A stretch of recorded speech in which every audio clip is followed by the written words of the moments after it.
This show does not provide medical advice. If you're having a medical emergency, please call 911. Anything you hear here should be discussed with your primary healthcare provider. Hello, and welcome to Everyone Dies, the radio show produced by Passionate World Talk Radio, whose goal is to educate, enlighten, and entertain. I'm Marianne Matzo, and for the next 30 minutes, I am your host.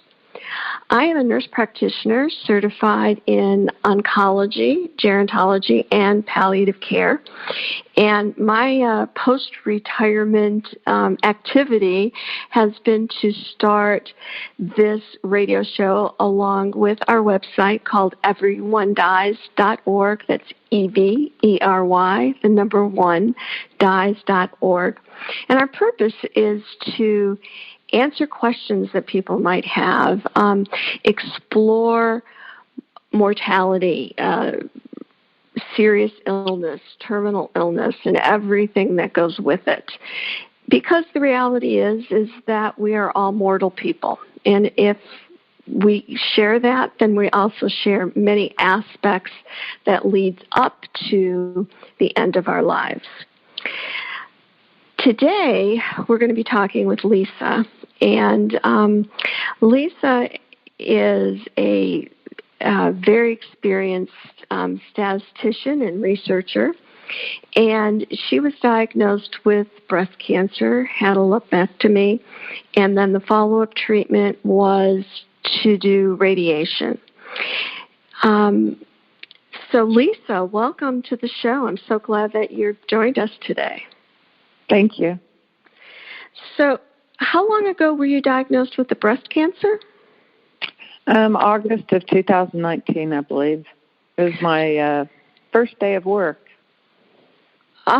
No. So, you had the breast cancer, you had radiation, and how long then after that were you diagnosed with a glioblastoma? January of 2019, I believe. So wait, I might be getting these dates wrong. Just a minute. Okay. It's hard to keep track, right? Yeah, it is. So I think it was August of 2016 that I was diagnosed with breast cancer. January 29th of 2019. So about 3 years after the breast cancer, you were diagnosed with a glioblastoma? Correct. Okay. So for those of you who don't know, a glioblastoma is a brain tumor, and it tends to be pretty fast growing, generally in the brain, can sometimes be in the spinal cord. And these tumors grow from what are called glial cells, which form the supportive tissue of the brain. And usually they're called, you'll hear people call them, they have GBM, so it's glioblastoma. And as it grows, the brain tumor can press against nerves or other structures and really can interfere with normal brain functioning. So when you were first diagnosed, what kind of symptoms were you having? I was leaving OU. I was at a conference that day, and I was driving on 4th and Lincoln, and I started having peripheral left-sided peripheral neglect, which means, I guess, that I saw a car. I was going to get on I-40, but for some reason I couldn't see the cars that were to my left. Right. Did you have a car accident? No, I had a whole bunch of people honking at me, and I kept thinking, what's their problem? Because I'd driven that way every day the same way, and I thought, what's their problem? So when I realized it wasn't their problem and instead was my problem, I kind of stopped and took a look around, and I thought, there's the Mustang. I see it now. And I thought, what the heck am I doing? So anyway, I stopped, let all the traffic go by, and then decided to take a back way home because there was no way I could back up on 4th or Lincoln because there was so much traffic wanting to go home. Right. So instead of doing that, I kind of took an illegal diagonal drive across 4th Street and Lincoln and went the back way. Mm-hmm. And, people who are listening might be thinking, well, can it really happen that quickly? And it really can happen that quickly. I had a patient once who was at her favorite Mexican restaurant with friends and was reading the menu and trying to order, and she couldn't figure out why everyone was looking at her so weirdly because her words were not coming out of her mouth. Right. So it can happen fast. It's kind of like... go ahead. Go ahead. No, it's kind of like what? I felt like I was... the nurse in me said, you're having a stroke. Yeah. And so once I got home, I called the doctor and asked him. I told him what my symptoms were, and then it came on suddenly. And he said, "Oh, did you have a stressful day?" And I said, "Well, it was at a conference, and I was, heading up this conference and responsible for it with another coworker." And I said, "I guess it was, but nothing unusual." Mm-hmm. And he said, "Well, why don't you just sit in a recliner, kick your feet up, and watch TV, and it'll go away." And I sat there for a while, and I thought, I don't trust this guy. And I thought, if this is a stroke, you need to act fast. Mm-hmm. And I don't want any permanent residual, effects. So, excuse my language, but I said, hell no. And I thought, well, I am going to drive myself to the hospital because he didn't really feel like I needed to go. And then my then husband said he wasn't going to drive me. He said, listen to the doctor and just kick your feet up. And I said, well, by that time, if it is a stroke, it might be too late. And I might have some ongoing deficits. And I said, I'm not waiting. So I went to the emergency room, and I told them that I thought I was having a stroke, but I didn't know what was going on. But they got me right in and did some testing, and I still had the peripheral left-sided neglect in the emergency room, and they put me in the emergency room and did a CAT scan, and then they did an MRI. And then they called a neurosurgeon who did my first craniotomy. And so that quickly they diagnosed it and got you in for a craniotomy. Yes. Wow. They knew it was a brain tumor. Mm-hmm. And at that time, a neuro-oncologist came in, and she said, well, it's deadly. Don't Google it. And first thing I wanted to do, I guess, but right. That's what my ex-husband, he was my husband at the time, but he Googled it.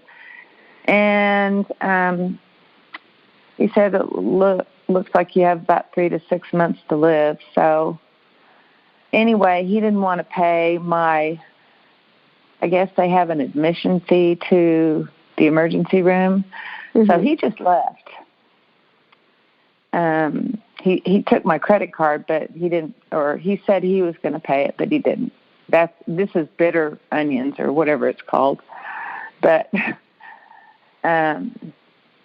he wasn't going to pay one dime towards my care or searching any other alternatives. He wasn't hopeful. He wanted me to go to hospice. Period. Oh, directly? Directly. Jeez. And so I had the craniotomy, and they didn't want to release me until they actually got the final pathology results back and certified and everything. But I felt fine actually. Maybe not perfect, but I felt fine, and I wanted to go home. And I wanted to know what the diagnosis was. So the hospitalist, he came over.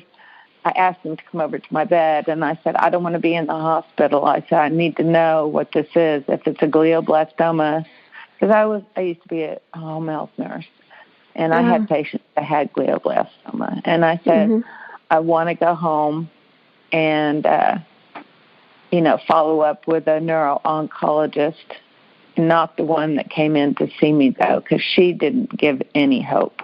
And I won't mention names. But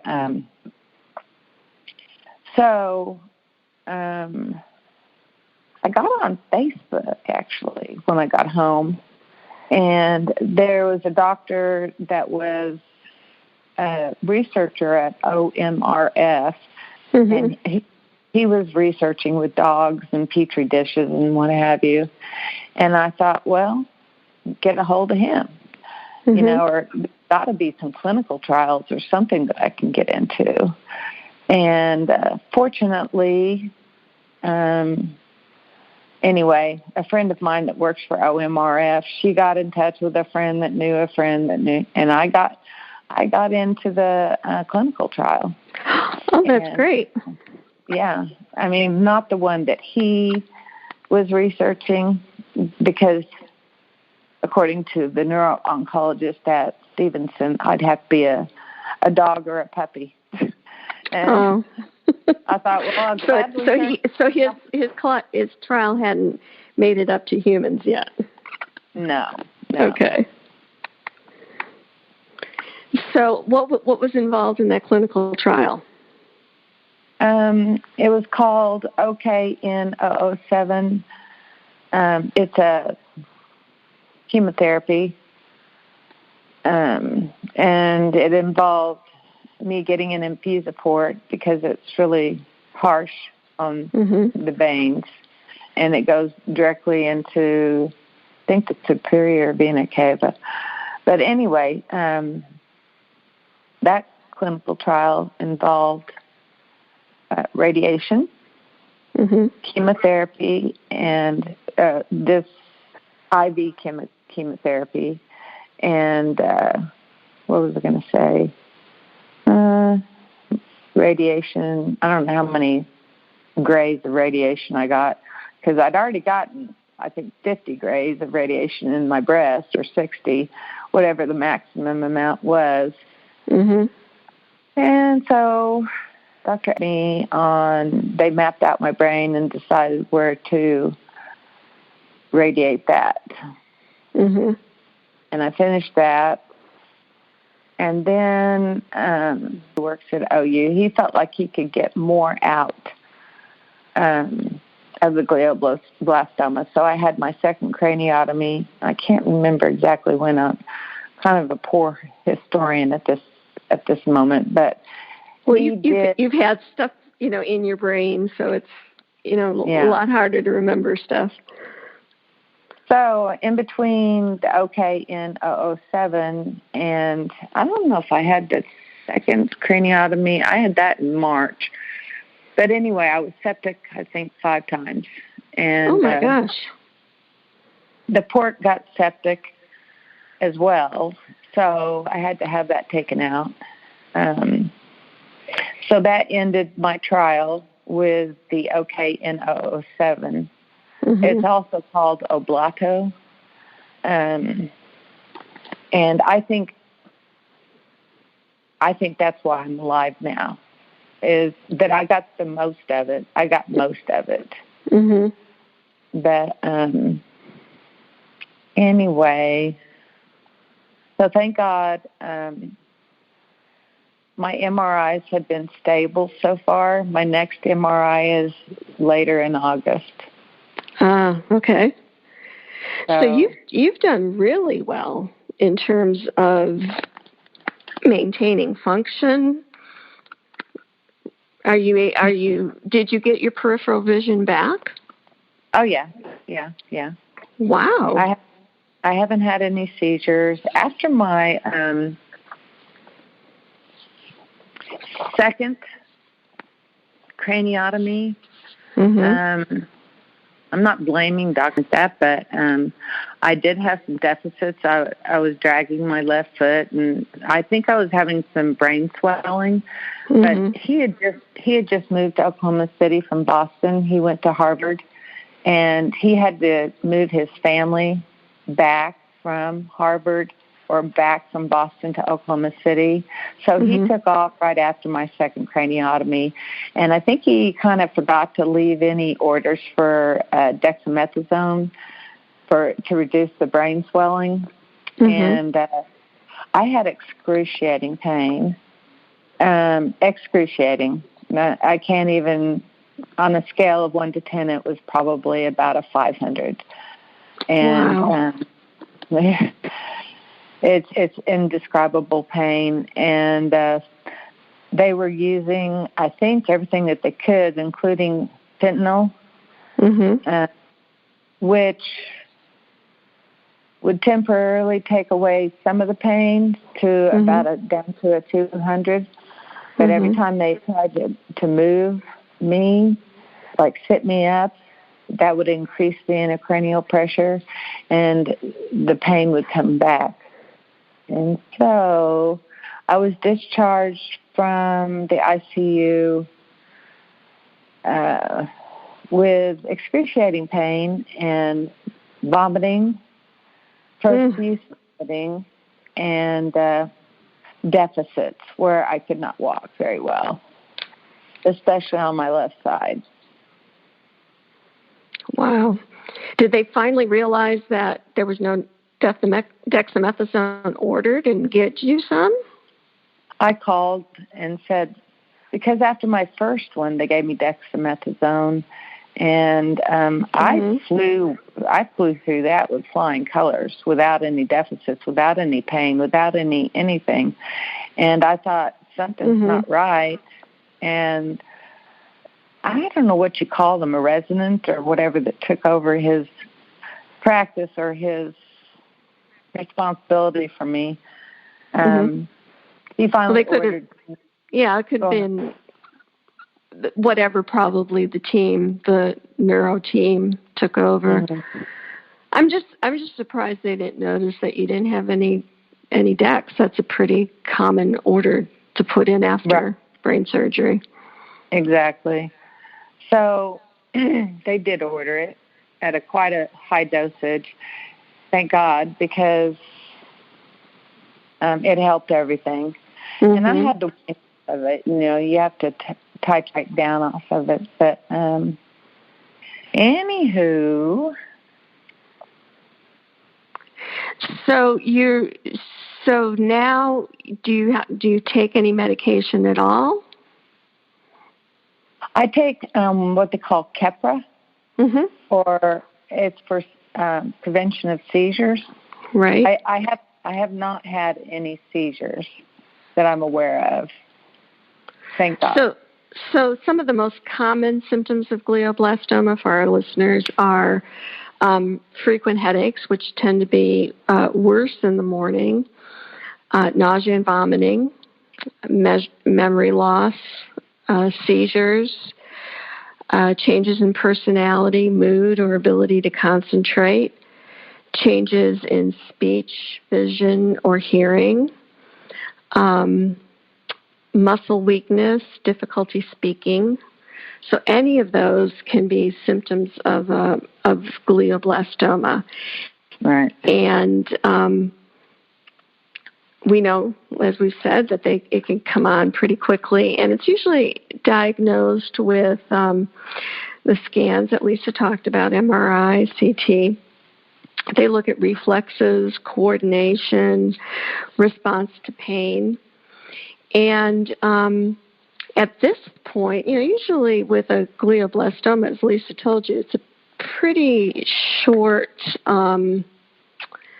lifespan. There is no cure yet for the glioblastoma, and they generally say it's about 14 months or so from diagnosis until death. And what they typically do with the surgery is try to get the glioblastoma out, the GBM out, and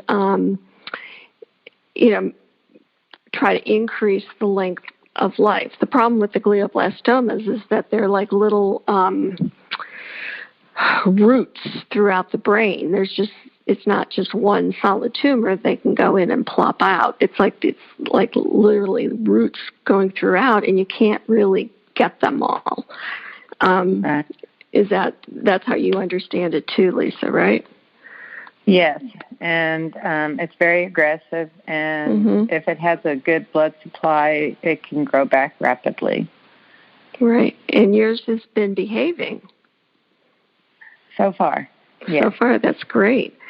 I used to work with Dr. Segru, who did a lot of the keyhole surgeries and doing supportive care and palliative care in his clinic. And he used to say that only really nice people get glioblastomas. He says, seriously, he'd say, like kind of the jerky, personalities. He said, their brain tumors are not glioblastomas. And he talked about going, I forget what country he went to, and he was talking with the surgeons there, and he made this comment that only nice people get glioblastomas. And they were saying, well, there's this person that we have that has this other kind of tumor, and he's really, really such a nice guy. And they went and they re-looked at the pathology, and they said, no, it is a glioblastoma. So he loved to tell that story because it changed the diagnosis just on personality. So right. So you must be a really nice person, Lisa. I don't know about so that. how has this diagnosis affected your life? What kind of changes? I heard you say that your husband left, and actually I kicked him out. I felt like working at the cancer. I can't hear you. Kicked him out. Okay.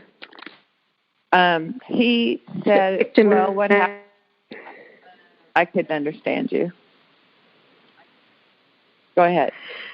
Oh, I just said you said you kicked him. He wanted me to go on hospice, like I said. And the morning after my surgery, he had Blue Cross Blue Shield on the line. He was ordering hospice for me. And he didn't want me to seek any other treatment.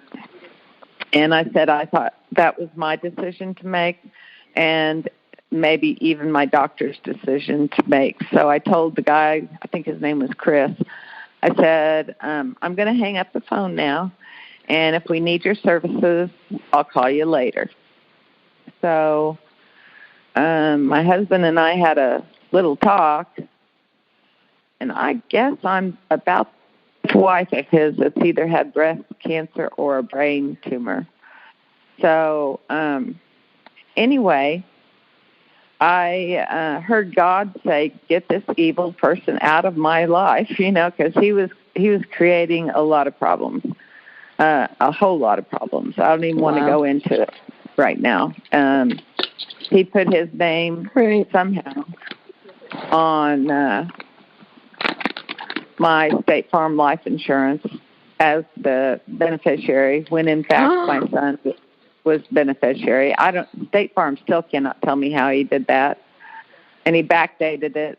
I met him in 2011, and he backdated it to 1986, and I don't know if State Farm has a glitch in their system or what, but we didn't even have, being he and I, didn't even have insurance through State Farm. We had it through his USAA for veterans, and I don't know how he did it. So anyway, I'm glad God told me to get him out. And he was trying to divide and conquer my son and I, and my son had flown out from California. He was engaged to a little girl out there. He had 4 jobs. He was doing really well, but he wanted to be by my side. And once he got here, he saw all the things that my ex-husband was doing, and he decided to stay. And he also helped me go through the divorce, and he also helped me realign my life the way that I wanted it to be. So, anyway. And well, that's what I was going to say. That's not an unusual story that I've heard from women, that, there's a serious diagnosis like this, and you start, behaviors start, or in marriage, or leave within the marriage. I'm not saying that women don't, but I always saw more women because I was in gynecological and breast cancer primarily. So it's a sad thing that that your partner, your life,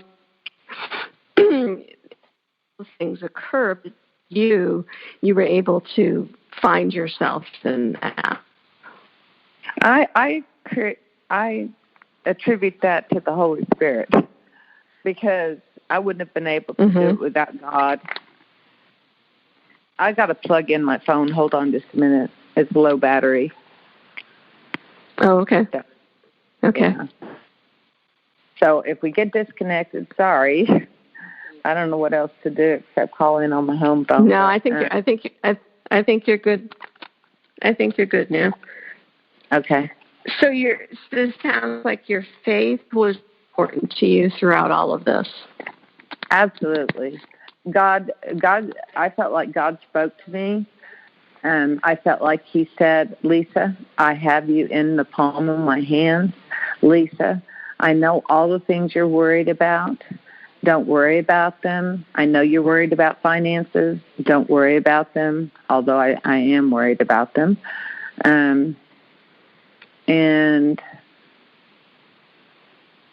But I still believe God's word and him speaking to me directly. I mean, I don't think that I was hallucinating it. It was a pretty strong message to me. And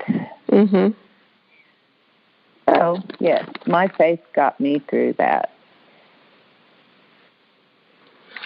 So what do you think, that you've gone through so many losses at the hands of this disease, in terms of your health and your job and your spouse, and I'm there are things I don't know about them, but what do you think that you've learned through the course of this that might be helpful for the listeners to hear? Oh, you can't ever prepare for the unexpected. It's hard to explain. I mean, even if there's nothing I could have done to expect this or prepare for this. I really don't know. I'm very thankful that my son is here still, taking care of me and going through all this COVID crap. I can't believe all this. Other than that is to live your life to the fullest and enjoy your life to the fullest, and don't wait. Don't put off things, because I've always wanted to go to Maine, and I've never been able to go to Maine, and I can't go to Maine now. Are you still there? Yeah. Okay. I'm getting another call from God knows who. Anyway, I say every moment that you're alive, appreciate it, and don't put off your dreams. Do go and do while you can go and do, because no one is promised tomorrow. And if you have any people to forgive, or if you have people that you want to reach out and reconnect with or something like that, do it now. Don't waste a moment. That's good advice. That's really good advice. And it sounds like your faith and family helped you through, and your belief that you could get some time. Clinical trials are always good to look into. But the other thing that I take from your story too is listening to yourself. If you say, there's something not right here, don't let other people poo-poo you. Don't let a doctor or any tell you, that's nutty. Right. No, you listen to yourself. You listen to yourself. And also at work, I'll have to mention this. I had 2 coworkers actually it was a whole bunch of us, but we were supposed to be getting this packet together to put on a little seminar with our students. And one girl was in charge of getting all the packets, but it seemed like my packet was missing some really important information. And I went to that person and said, I seem to be missing the part on blah, blah, blah. And then she said, well, go to this person. I don't want to mention names, but anyway, go to this other person. Right. And so I was very confused, to tell you the truth. And I had been trying to put that packet together, which it shouldn't have taken me that long. But even the man that I was married to, I asked him for his help, and he said, this is crazy, out of order. And he said, it wasn't just me, it was out of order. And so, but it sure made me think it was me.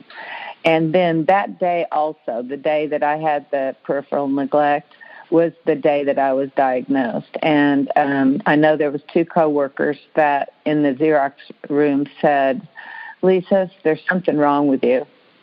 And I said, I know. I know there's something wrong with me. I feel like I need to go home. I feel like, why is this so confusing? And I'm not normally a confused person. I'm a very organized and obsessive, compulsive person. But I'm glad they told me to go home. I kind of wish that they had driven me home, but I don't hold that against them. So, but I'm glad they recognized and validated that something wasn't right. So not only listening to yourself, but if somebody says something seems different, to kind of ask yourself, is that valid? And I do feel different. I do feel a little odd. And don't be afraid to go to the emergency room. Like, so probably, part of why you're doing so well too is that you were diagnosed right after the symptoms started. Right. Marianne, you're kind of cutting out like you're in a different, like things are, anyway, go ahead.